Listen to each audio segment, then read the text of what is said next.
This video is sponsored by Nintendo. Mario lovers, it's time to pull out your Nintendo Switch as the witty and whimsical RPG The Paper Mario The Thousand Year Door has arrived on the Nintendo Switch system 20 years after its original debut on Nintendo GameCube. The good old days have returned to modern times, folks, and this one's a blast. This revamped version features enhanced graphics as well as new gameplay features, and of course, once again, we will be joining Mario on an epic paper adventure to collect the crystal stars before the X-Nauts do to unravel the mystery of the Thousand Year Door. In between Mario's chapters, you'll also be able to assume the roles of classic characters such as Peach and Bowser, as they have stories of their own. Whether you played the original in the past or if this is your first time experience, this is a really fun, unique game that checks so many boxes, most importantly that fun factor box, and I'll show you why. First and foremost, you're playing as Paper Mario, which already makes this game quite unique, and being paper brings with it a ton of cool features such as slipping in between tight spaces, and even turning yourself into a paper airplane to get to hard to reach places.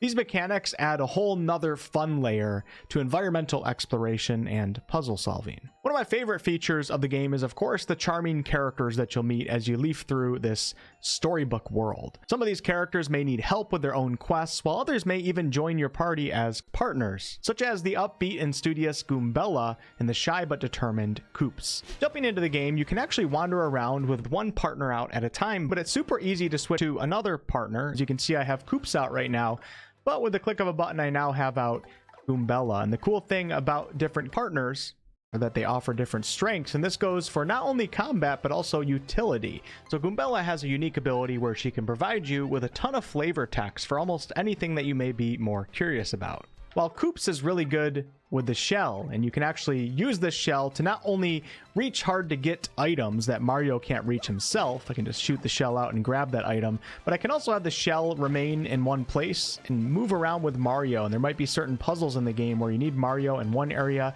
and then you need Koops to whack a lever or something like that to open up a door that only stays open for a short period of time. Now, the town of Rogueport, which acts as a central hub in this game, Mario travels here with a treasure map that was sent to him from Peach, who was recently visiting Rogueport on her travels, but she's now missing. Rogueport lies above an ancient town that suffered a great cataclysm in the past, and it's now said that a great mysterious treasure lies beyond the Thousand Year Door, which can be found beneath the town. Mario needs to help Peach and crack the code to the door by finding 7 crystal stars, which then need to be brought to the Thousand Year Door, where the mysterious treasure will then be revealed. It's not that easy though, as these crystal stars are found in challenging locations, such as towers taken over by a dragon, and of course the nefarious X-Nauts are after the treasure as well. It's a surprising but also deep and engaging tale. In the town of Rogueport, there's all sorts of shops where you can buy items such as mushrooms to heal your character, and also combat items like fire flowers, which are really devastating in combat. And if you've played a Mario game in the past, you should know what a fire flower is. There's also places where you can upgrade your companions, there's inns where you can rest and regenerate your health, and much more. This is also a town where there's quite a lot of thieves and rogues around, but you can also enlist the help of several different locals, each of which has a unique personality, and many of which will say things that you do not expect. The humor in this game is actually really good, in my opinion. There's even a character in this town that asked me to invest into his business, so I gave him 100 gold, and he headed off on some business venture, and I'm not sure if I'm going to see a return on that investment or if I'm even going to get my money back, but it's exciting to think about where that's going to go in the future. As far as character progression goes, outside of your companions and upgrading their abilities in a town, Mario will level up when you obtain 100 star points from defeating foes.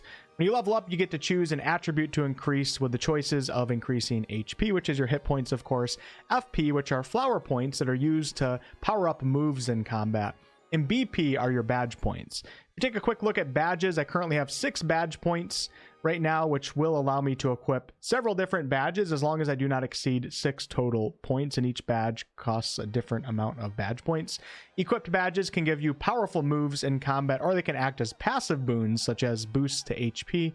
There's even one that allows you to change the sound effect of Mario's attacks to sound froggy, which does have a purpose in the game. As I'm sure you've already noticed, combat in this game is turn-based.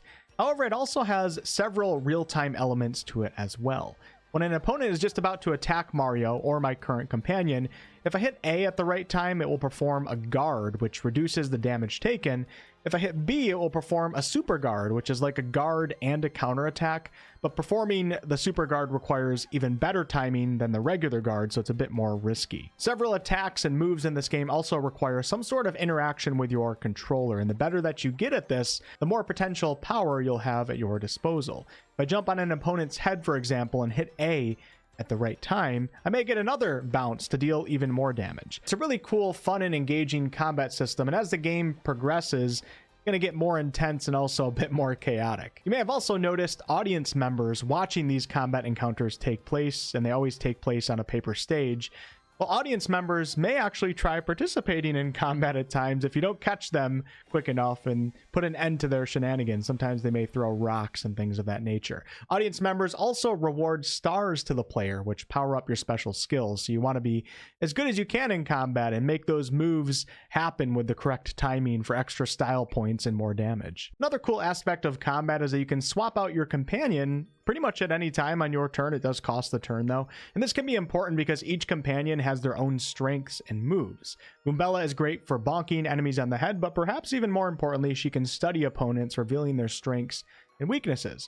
Oops, as expected, is really good with the shell. You can upgrade your companion's ranks at the home of Merlin in the town of Rogueport, and these unique abilities become stronger. As you progress and find more crystal stars, Mario will learn more special abilities such as Earth Tremor, which shakes the ground to damage all enemies, but he also has his basic hammer attack, his jump attack, and there's even a tactics option here where you can do things such as defend or even flee. This colorful world offers all sorts of exciting exploration, cool locations, a ton of interesting characters, some of which you may already be familiar with. It really is just a blast progressing the story and experiencing the challenges along the way. Although the game is very unique, it still feels very Mario, of course, and you'll be hitting your head on blocks, going through plenty of warp pipes, and getting yourself into some light, fun puzzles. I also very much appreciate the RPG elements that are present in this game, something many of you on my channel will, of course, enjoy. To learn more about Paper Mario: The Thousand-Year Door, click on my link below in the video description or pinned comment. This game is out now for Nintendo Switch and can be played in tabletop mode, TV mode, and also handheld mode. This game has a huge thumbs up from me. Great times.